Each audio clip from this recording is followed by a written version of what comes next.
राम राम दोस्तों, स्वागत है आपका हमारे एक और नए ब्लॉग में। आशा करता हूँ आप सब ठीक होंगे। आज हम आपको लेकर चलेंगे हमारे शहर कैथल में। आज हम आपको कपिस्थल कैथल की सुंदर हनुमान वाटिका के दर्शन करवाने वाले हैं। वह एम्प्लॉयमेंट डिपार्टमेंट कैथल में लगे जॉब फेयर को दिखाएंगे। चलते चलते मैं आपको कैथल के बारे में थोड़ा बता दूं। कैथल शहर को प्राचीन काल में कपिस्थल के नाम से जाना जाता था, जो भगवान हनुमान के जन्म स्थान के रूप में जाना जाता है। पर इस बात की पुष्टि पूर्ण रूप से नहीं हो पाई है, क्योंकि भारत में 2-3 और जगहों पर हनुमान जी के जन्म के दावे किए जाते हैं।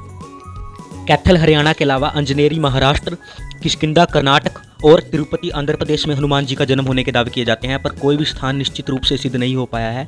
बाकी इसमें कितनी सच्चाई है आप अपने बुजुर्गों से पूछ सकते हो, कुछ ना कुछ उन्होंने भी जरूर सुना होगा, और कमेंट में जरूर बताएं।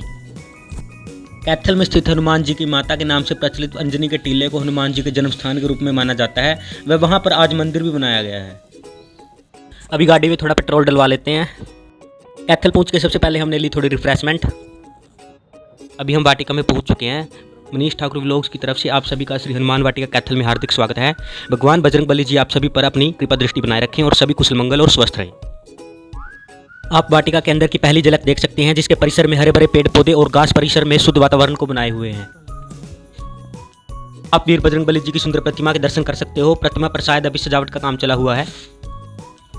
आपको बता दें, वाटिका बिल्कुल बस स्टैंड कैथल के सामने है, और कैथल आने वाले जितने भी यात्री होते हैं जिनको जाट कॉलेज वाले रोड पर जाना होता है, वो सभी इससे होकर निकलते हैं, क्योंकि यह एक शॉर्टकट भी है। और हनुमान जी की प्रतिमा के साथ साथ परिसर में राष्ट्रीय ध्वज भी लहराता हुआ दिखाई देता है। जो छोटे छोटे बच्चे होते हैं वो हनुमान जी के तगड़े वाले फैन होते हैं। जब हम छोटे छोटे थे तो हम भी हनुमान जी के तगड़े वाले फैन थे। अभी भी यहाँ पर जब छोटे थे तो उनकी मूवीज़ देखते थे, और जब नानी के घर जाते तो बस में इस प्रतिमा को देखकर जो खुशी और चौंकाने वाला भाव आता था वो बिल्कुल शानदार था, क्योंकि शायद सभी ने उसको महसूस किया हो जब कहते थे कि वो देखो कितने बड़े हनुमान जी हैं। बाकी अभी बड़े हो गए हैं तो शायद ये बातें मायने ना रखें, पर ये भाव, ये खुशी हमारे सुंदर बचपन के सबसे बेहतरीन लम्हे होते थे। आप बोर्ड पर श्री हनुमान चालीसा लिखी हुई देख सकते हो। इसके पीछे मंदिर भी बनाए गए हैं, जहां देवी देवताओं के दरबार हैं, उनके दर्शन भी आपको करवाएंगे।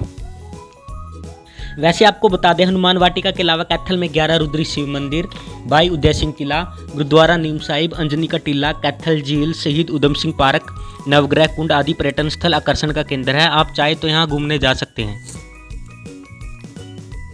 और अगर पूरे कैथल जिले में देखें तो जैसे फल्गु तीर्थ, नैमिष तीर्थ, शीशला धाम, बाबा लदाना और अन्य 48 कोस कुरुक्षेत्र भूमि में पड़ने वाले तीर्थ कैथल जिले में मुख्य आकर्षण का केंद्र है।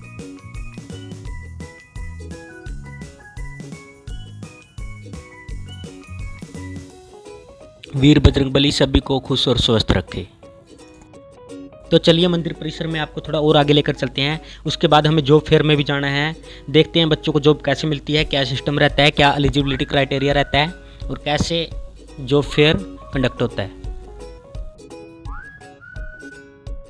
आप यहाँ पर पंचमुखी हनुमान जी के दर्शन कर सकते हो। सुंदर चित्र छपा हुआ है। यहाँ पर शिव शंकर के दर्शन कर सकते हो, बहुत सुंदर।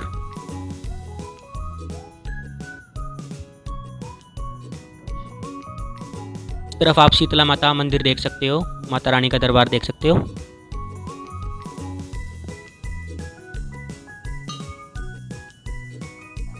इस तरफ आप खाटू श्याम जी का सुंदर दरबार देख सकते हो। इस तरफ माता रानी का दरबार है।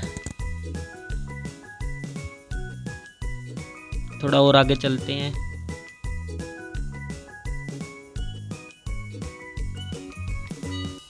माँ काली की सुंदर प्रतिमा देख सकते हो। जय माता दी।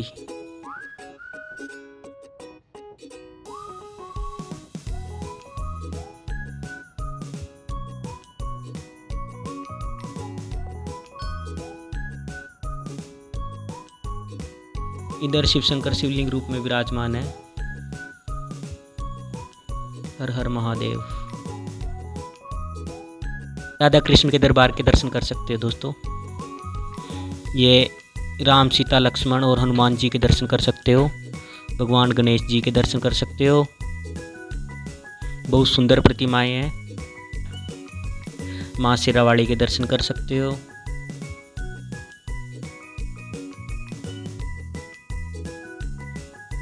इधर लक्ष्मी नारायण जी का दरबार है।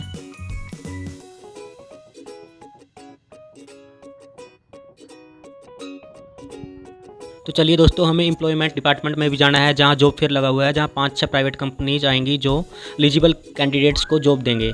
आपको बता दूं, 1 साल में 8 बार एम्प्लॉयमेंट डिपार्टमेंट में जॉब फेयर लगता है, तो अगर कोई भाई इच्छुक हो तो जा सकता है। ये 1-1 महीने के गैप पर लगते रहते हैं। तो चलिए चलते हैं, हम जिला परिषद कैथल में पहुँचने वाले हैं। ये सरकारी हॉस्पिटल वाले रोड पर पेट्रोल पंप के बिल्कुल सामने वाली गली में है। गली के बाहर जिला परिषद कैथल का बोर्ड भी लगा हुआ है। ये जिला परिषद कैथल का प्रांगण है। ये 5 कंपनीज यहाँ पर आएंगी और बच्चों को सिलेक्ट करेंगी। आप बहुत सारे जॉब सीकर्स को देख सकते हो जो यहाँ पर बुलाए गए हैं। बहुत सारी लड़कियाँ हैं, ज़्यादातर लड़कियाँ ही दिख रही हैं मुझे तो।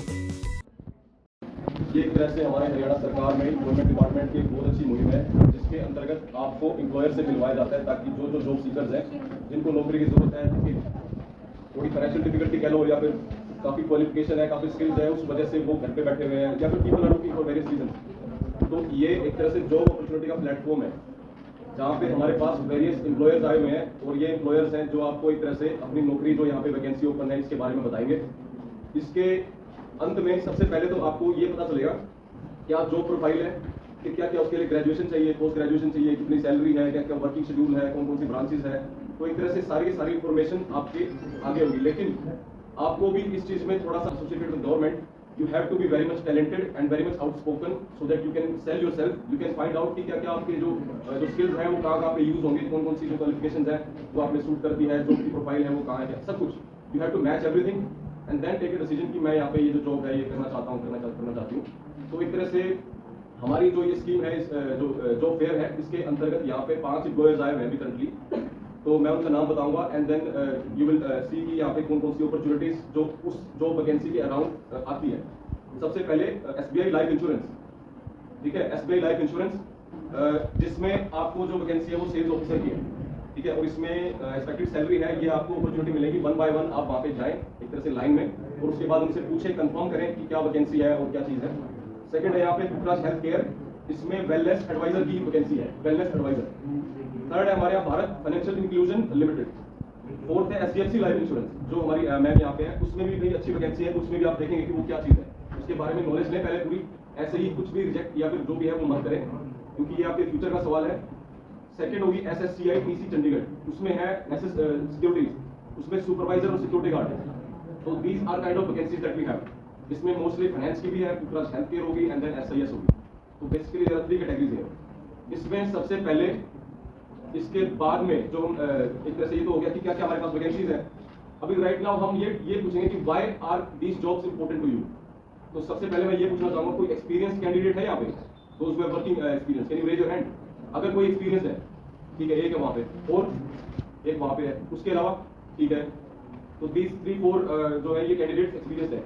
उसके अलावा आप सभी लोग फ्रेशर्स हैं, आप सभी लोग फ्रेशर्स हैं, स्टूडेंट्स तो नहीं है यहाँ पे, कोई स्टूडेंट्स हैं, ओके स्टूडेंट्स भी हैं, लेकिन mostly are graduate 12th 10th और मे भी मतलब उसी जो ग्रेजुएशन या पोस्ट ग्रेजुएशन भी होंगे मेरे हिसाब से।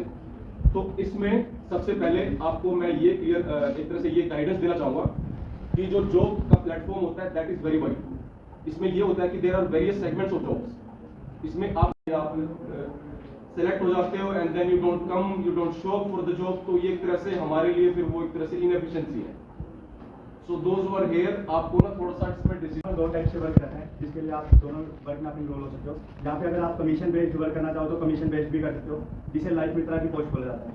कमीशन बेस्ड में प्रॉपर्ली इस तरीके से रहता है, हमारे पास कुछ एवरी मॉर्निंग एवरीबॉडी। पहले तो एम्प्लॉयमेंट ऑफिस सर के लिए क्रैप करनी चाहिए, सामने बहुत अच्छा क्लैरिफाई कर दिया।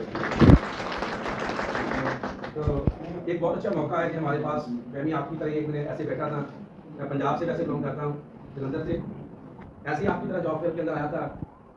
तो एक जरिया होता है कि कंपनी से मिलाने का शुरुआत होती है। एक 18 से लेकर 24 साल तक एज है, ये हमारी शुरुआत होती है एक लाइफ की। बहुत सारे एग्जीक्यूटिव ये डिमांड होती है, जॉब आसान होनी चाहिए या बैठने का काम होना चाहिए हमारे पास। बैठने का काम तो मोदी का भी नहीं आज के टाइम में देखा जाए तो बहुत सारे बच्चे इसलिए जॉब छोड़ देते हैं या काम नहीं कर पाते हैं, क्योंकि उनको जॉब आसान चाहिए या घर के पास चाहिए। सामने भी क्लियर कर दिया कि अगर आपने शुरुआत करनी है तो आपको छोटे से शुरुआत करनी होगी पहले, बाद में आपके पास बहुत बड़े बड़े मौके मिल जाएंगे, बहुत बड़ी बड़ी अपॉर्चुनिटी मिल जाएगी आपको। जैसे मैंने शुरुआत की थी क्लास के अंदर मुझे लगता है मेरी स्टार्टिंग में मैंने 3500 रुपया मंथली कमाया होगा। ये आज देखा जाए क्लास के अंदर मैं जोनल मैनेजर की पोस्ट के ऊपर काम करता हूँ, 1.5 लाख रुपया मंथली सैलरी है। उस टाइम से लेके आज को जोड़ा जाए तो बहुत आप लोग को प्राउड महसूस होता है। शुरुआत की थी, घर से बाहर निकले थे, और ये नहीं है कि मेरे साथ ऐसे बड़ी लड़कियाँ भी हैं, इन्होंने भी हमारे पास ट्रेनिंग की थी। आज कम से कम 40-45 हज़ार मंथली अर्न करती हैं ये लड़कियाँ। ये शुरुआत है हमारी। आप इंटरव्यू दीजिए, आप ये मत देखिए हम सेलेक्ट हो रहे हैं, रिजेक्ट हो रहे हैं, कुछ ना कुछ आपको एक्सपीरियंस जरूर मिलता है लाइफ के अंदर।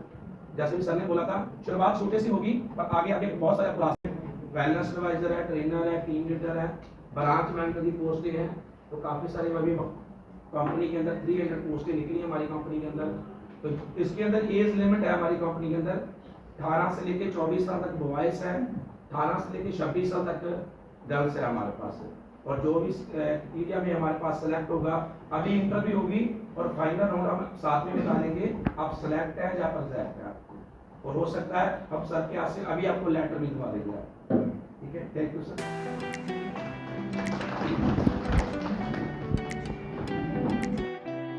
एक बात बोलना चाहूँगा दोस्तों, अगर आप सिलेक्ट होते हो तो जॉब को पहले ध्यान से समझिए, देखिए क्या है क्या नहीं, और आपको फिट बैठती है या नहीं, फिर डिसीजन लीजिए कि आपको ये जॉब करनी है या नहीं करनी। आशा करता हूँ आप सभी को व्लॉग पसंद आया होगा। फिर मिलेंगे एक और नए व्लॉग के साथ, तब तक के लिए stay safe and be happy.